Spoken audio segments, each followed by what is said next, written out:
মধ্যপ্রাচ্যে ইরানকে কেন্দ্র করে বাড়তে থাকা যুদ্ধে এবার সরাসরি আঘাত হানছে বিশ্ব খাদ্য নিরাপত্তায়।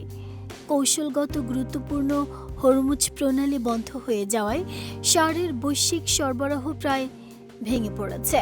এতে কৃষি উৎপাদনে বড় ধরনের ধসের আশঙ্কা করছেন বিশেষজ্ঞরা।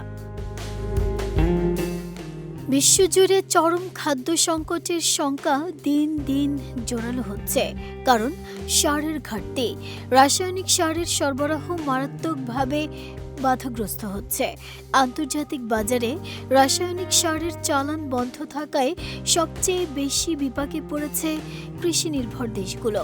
বিশেষজ্ঞরা বলছেন, এই পরিস্থিতি চলতে থাকলে বৈশ্বিক ফসল উৎপাদন 30% পর্যন্ত কমে যেতে পারে।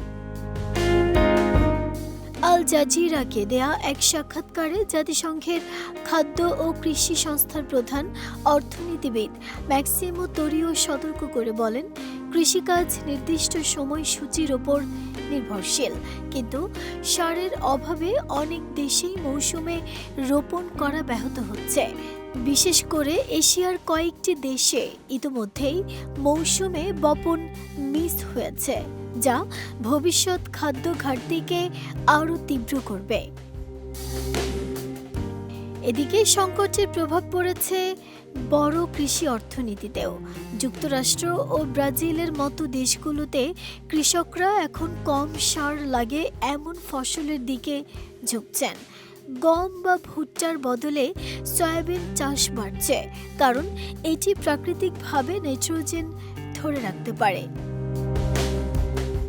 এদিকে জ্বালানি তেলের দাম বেড়ে যাওয়ায় কৃষকদের একটি অংশ খাদ্যশস্যের বদলে জৈব জ্বালানি উৎপাদনে ঝুঁকছেন, ফলে বৈশ্বিক খাদ্য মজুদে চাপ আরও বাড়ছে।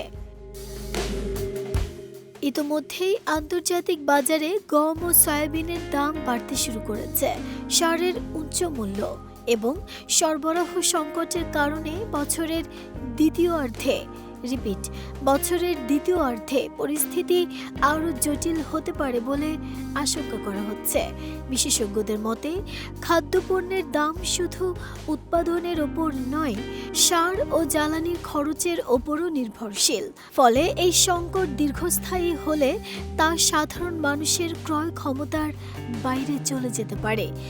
বিশ্বজুড়ে দেখা দিতে পারে ভয়াবহ খাদ্য সংকট। নাহিদা স্মৃতি, দেশ রূপান্তর।